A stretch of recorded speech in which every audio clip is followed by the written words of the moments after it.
Chinese automakers have figured out an incredibly simple loophole to take advantage of in Europe. So the European Union imposed massive taxes. I mean, some car companies in China have more than 50% taxes on the vehicles, on the electric cars they sell in Europe. BYD's tax is a total of 28%. Tesla's is about 18%. Zeekr's, Geely's, theirs is about 28%, similar to BYD. Big taxes, right? So Chinese automakers, they went, oh, right, okay. And they obviously very vocally fought this. But at the same time, they were working out how to get around it. They came up with a very simple solution. Honestly, the European Union, maybe they're not that bright. Hello, my friends. Welcome to the channel. I'm Sam Evans. You're watching the Electric Viking. It's great to have you with us. And you know what? Welcome to all the new subscribers. I haven't said that for a while, but you know, there's been 10,000 new subscribers come on over the last, 27, 28 days. Great to have you with us. Make sure you check out some of the 6,500 videos that we've published on the channel over the last 3 years. If you've got time on your hands, you could probably spend, maybe a year straight watching those videos. So getting back to this story, what's happening here in Europe? Well, intriguingly, Chinese automakers, and I'm assuming the Chinese government, they all came up with a plan. It's pretty simple. There are no taxes, well, only a 10% tax on all imported cars to Europe, but no EV taxes on plug-in hybrids or hybrids of any kind from any Chinese brand. So they went, well, okay, Europeans actually want our plug-in hybrids because they're good. They're better than Europe's plug-in hybrids. Our hybrids are better. Even Toyota said that. So we'll just send those. Genius. Essentially, the European Union seemed to have made a colossal error because the Chinese, they aren't going to just take this lying down. Now, they're building factories. BYD is currently building a factory at an incredible fast pace in Hungary.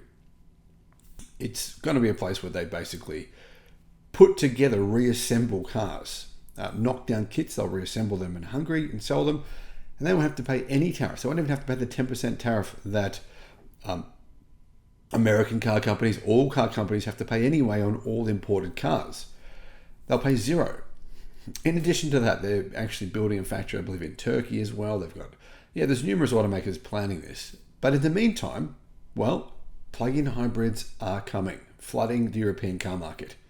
BYD, Zeekr, and Geely increased their hybrid vehicle exports to Europe, and this is just the beginning. The increase in hybrid vehicle exports comes after the European Union approved the implementation of EV tariffs.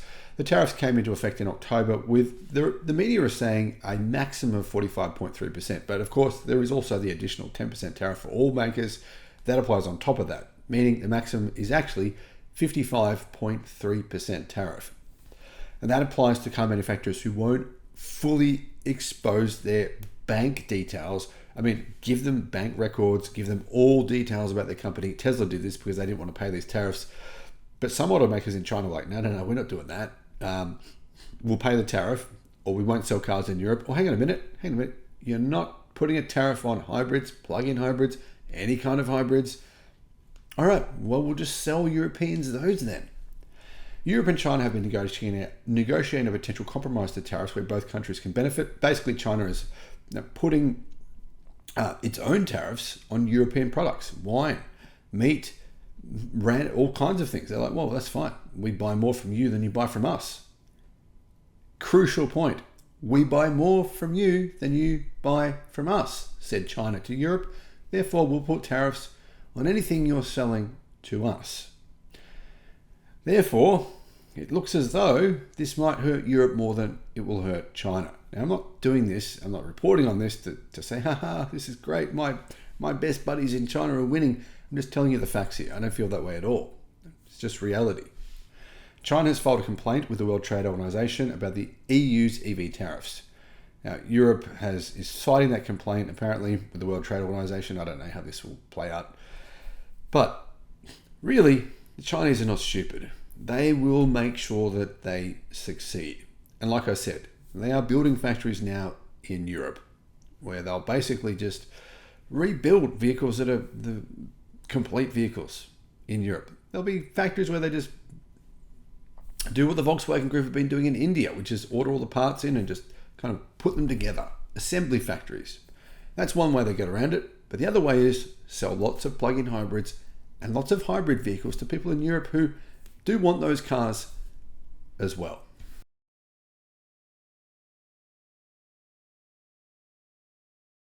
We've just seen all the new tariffs for BYD, 17.5%. That's on top of the existing 10% tariff, meaning BYD will have to pay a 27.5% tax, but it's much worse for MG. Their tariff is around 48%, 37.5 plus the 10% that was already in place. It's going to be an incredibly difficult time for some of these automakers to adjust to these changes in Europe.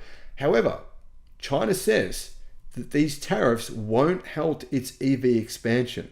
It's not going to slow down. It doesn't care. Well, it does care, but it's not going to let it stop it. The nation has assured legacy car makers that it won't disrupt the stability of employment in Europe. What does that mean? Hello, my friends. Welcome to the channel. I'm Sam Evans. You're watching The Electric Viking. Great to see you. Big news here, guys. This is kind of like, wow. Some of these tariffs are above expectations, especially the fact that, experts thought it was going to be 25% on average for all manufacturers. It's not. It's different for all manufacturers. BYD, I believe their rate is about 17.5% plus the existing 10%, so about 27% for BYD. Geely is 20% plus the existing 10%, so about 30% for Geely. If you have not been assessed yet, if you haven't been assessed yet in terms of what you're doing, how much money you're receiving as a car company from the Chinese government, if that hasn't been assessed yet, for example, NIO, Xpeng, etc., then you will pay the tariff of 20% that Geely are paying, plus the 10%. So I'm a bit confused on that. I think it's 20 plus 10. If it's only 20%, then automakers, I think they can handle that. 30%, that'll make things much more difficult. Now, automotive exports from China have slowed this year, to Europe anyway, but that has not discouraged the Chinese Passenger Car Association. The association's Secretary General says that Chinese automakers will develop in Europe and integrate into local markets. Now, I believe they're planning on maybe like a Trojan horse type scenario where they build factories like BYD are doing right now in Europe. However, whilst they would be building them in Europe, possibly even building battery factories there as well, they would be really making the cars in China and then simply assembling them in Europe in order to avoid these taxes. Electric vehicles made in China could soon be hit by these taxes. In fact, it's not soon, it's going to happen in 3 weeks from now. These tariffs will be imposed, I believe, on the 9th of July, only 3 weeks away.